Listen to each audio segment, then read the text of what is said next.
who is this Junia? The reason that we even talk about her is that in some translations, the name is actually made into a man's name. So let's dig in and see what's going on.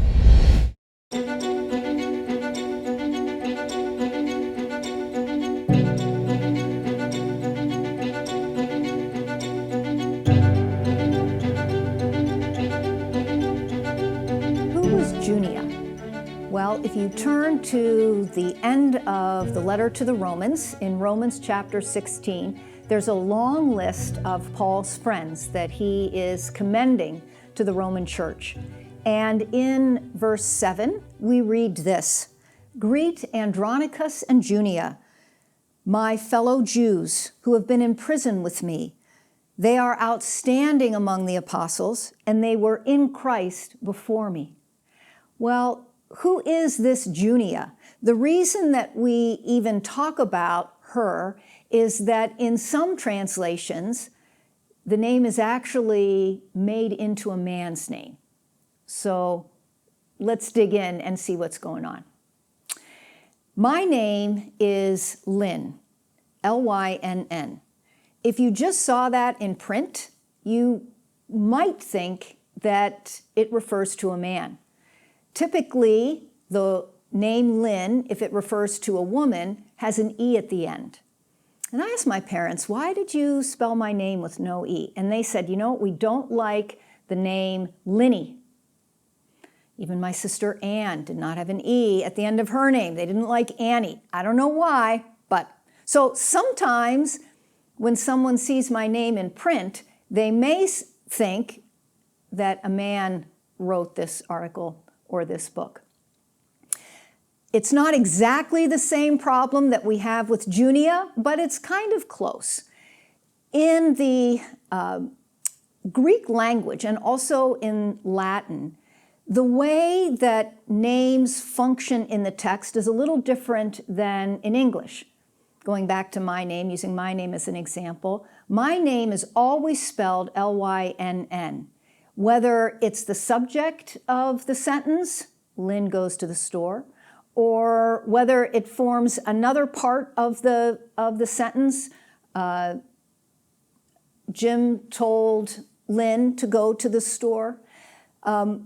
Always my name is spelled the same. But in Greek and in Latin, the endings of a name change depending on what function they have in the sentence. And so in our case, there's a bit of a name change, or a bit of a spelling change in Junius's name.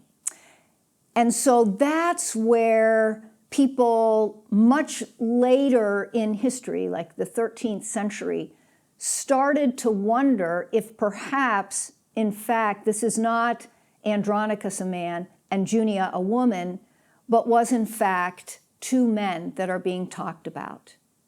Up until that time, Junius was always understood as referring to a woman. The church fathers talk about how important she was. A church father, John of Damascus, says, "And to be called apostles is a great thing, but to be even amongst these of notes, just consider what great praise that is." And so the church fathers saw Junia as a woman's name. In the 13th century, the feminine name, Junia, is given a masculine spelling, and in a sense, this person on the page is changed from female to male. And the name Junia becomes Junius. The name Junia, in the first century, we have over 200 examples in Roman inscriptions alone. This is a very common female name. But we have no examples of this masculine name, Junius. It's invented. And so from the 13th century forward, Bibles are copied with a man's name, Junius instead of the female Junia. This is done even by Martin Luther in his very influential translation into German of the Bible. Why was this done? It's not simply because there was confusion between Greek and Latin, or that somehow Martin Luther was not a good scholar. There was a sentiment within the church that a woman would not be given such a title. But the evidence, most recently now, the evidence shows that it was not a masculine name, it was a feminine name. So Andronicus, a man, and Junia, a woman, perhaps brother and sister, more likely husband and wife. But people also wonder, what does the phrase among the apostles mean? Does that mean that they were well known to this group we know as apostles? Like they themselves were not apostles, but they were known by a group called the apostles? That way of understanding the Greek text is not a typical way of reading the grammar. It's kind of a forced reading.